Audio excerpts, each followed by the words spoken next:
사도행전 속으로 다시 걷는다 31번째입니다. 사도행전 12장 1절과 12절의 말씀을 가지고 왜 야고보는 순교했고 베드로는 탈주를 했을까? 이 부분을 한번 묵상해 보겠습니다. 양승환 목사의 공의목회 유튜브에 올려놓았죠. 2023년 7월 18일 저에게는 매우 의미 있는 날입니다. 목사라는 거대한 성직을, 거룩한 성직을 맡은 지 꼭 오늘로서 30년이 됩니다. 유학생활할 때 한국에 가서 친구 이기영 목사님의 도움으로 목사 안수를 받게 되었죠. 늘 감사한 마음이 있습니다. 8장 이후 꾸준하게 확장하던 복음이 12장에서 멈추었습니다. 다시 무대는 초대교회 본산인 예루살렘으로 옮겨졌습니다. 수다반의 순교로 큰 박해를 겪었던 교회에 다시 공격이 가해지는데 이번에는 유대 종교 지도자들이 아니라 헤롯의 손자인 헤롯 아그리파 1세의 정치적인 공격입니다. 유대인들의 호의적 평가를 계속 받기 위해 아그리파 1세는 초대교회를 박해를 하고 있는 것이죠. 헤롯 아그리파 1세는 초대교회의 담임 목사인 야고보를 잔인하게 참수합니다. 칼로 죽이죠. 이것은 정치적인 죽음입니다. 이어서 더 강력하게 초대교회 지도자인 베드로도 죽이기 위해 감옥에 가두었습니다. 근데 놀랍게도 유교절, 무교절을 가해 체포합니다. 처형당할 베드로의 운명은 예수님과 똑같이 유월절 무교절기에 체포되는 그런 상황으로 베드로도 들어간 것이죠. 베드로는 처형 전날 밤 경비원 둘이 자신의 손목에 엮인 불편함에도 천사가 강력하게 옆구리를 때려서 깨울 정도로 정말 속편하게 세상 모르고 잠들었습니다.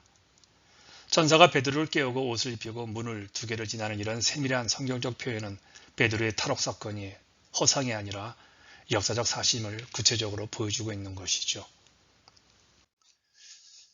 여기서 하는 두 개의 영적 교훈을 얻었습니다. 첫째입니다. 초대교회가 어려움이 올 때마다 작동하는 영적 원리가 있는데 그게 기도라는 겁니다. 참 대단하게 이 영적 원리가 잘 작동하는 것이 초대교회였습니다. 야고보도 죽고 베드로도 죽음의 위기에 처하자 초대교회는 다시 기도를 시작했지요. 베드로를 헤롯의 손에 구해진 정치적, 경제적 힘도 없게 초대교회들이 할 수 있는 유일한 행동은 하나님께 기도하는 것으로 볼 수 있죠. 그런데 이것은 기도밖에 아무것도 할 수 없어서라기보다 기도만이 유일한 해결책이기 때문에 그들이 기도한 것으로 저는 해석하고 싶습니다. 인간적으로 이런 어려움 속에서 기도하는 것이 아무것도 할 수 없는 자들의 초라한 모습으로 보이지만 하나님의 기도를 들으시고 응답하심을 믿는 성도에게는 기도보다 강력한 무기가 없지요. 교회가 어려움에 처할 때 즉각적으로 작동하는 영적 능력은 온 교회가 기도하는 겁니다. 감옥에서 난 베드로가 제일 먼저 그래서 찾아간 것이 마가 요한의 어머니의 집이었죠. 이 집은 초대교우들에게는 어려움이 올 때마다 함께 모여서 기도하는 공동체의 집입니다. 예수님이 십자가에 달리시기 전 겟세마네 동산에서 베드로에게 깨어 기도하라고 하신 말씀에서 불순종했던 베드로는 늘 부끄러워서 이후 초대교우들에게 어려움의 교회가 작동하는 유일한 무기는 기도임을 늘 가르쳐서 초대교우들이 순종하고 기도했던 것이죠. 오늘도 깨어 기도하는 것이 참 중요한 영적 원리입니다. 두 번째 영적 교훈이죠. 야고보와 베드로 모두 초대교회의 중요한 지도자들인데 베드로는 왜 천사의 도움으로 살아나고 야고보에게는 아무런 도움도 제공하지 않고 살육을 당하게 했을까요? 초대교회가 야고보의 환난에도 기도가 작동했을 겁니다. 분명히 초대교회는 열심히 야고보를 위해서 기도했을 겁니다. 그런데 이때는 왜 기도가 작동하지, 왜 역사하지 않는 것일까요? 하나님은 신자들의 기도를 사용하지만 신자들의 기도에 매이지도 의존하지도 않는 통치자이심을 우리에게 보여주고 있는 것이죠.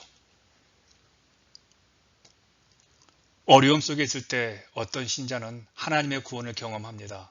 그런데 어떤 신자들은 연속적으로 죽음보다 더 힘든 고난을 당하고 있죠. 그렇다면 고난당하는 그들이 신실하지 못했거나 믿음이 부족해서일까요? 복음을 위해 어떤 상황과 방법이 옳은지 우리는 판단할 수 없습니다. 우리가 다 알지 못하는 섭리에 따라 하나님은 신실한 이들에게, 예수 잘 믿는 이들에게 순교까지 허용하십니다. 야고보 사도의 순교도 베드로의 탈출도 하나님의 섭리 가운데 있음을 기억해야 합니다. 이 말은요, 우리의 생사 화복을 결정하는 유일한 주권자는 하나님이시라는 겁니다. 우리는 하나님이 가장 지혜롭고 선하시다는 확신으로 하나님의 주권에 어떤 경우에도 순종할 뿐이죠. 꼭 기억했으면 합니다.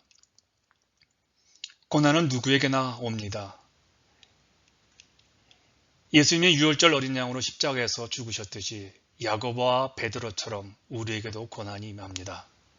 천국이 복음을 위해 핍박받고 죽임당하는 자들의 것이라고 약속했듯이 예수님의 제자들에게는 예수님이 겪으신 고난도 함께 임했고 우리도 그 고난이 올 겁니다. 그런데 여기서 역설적인 은혜가 있습니다.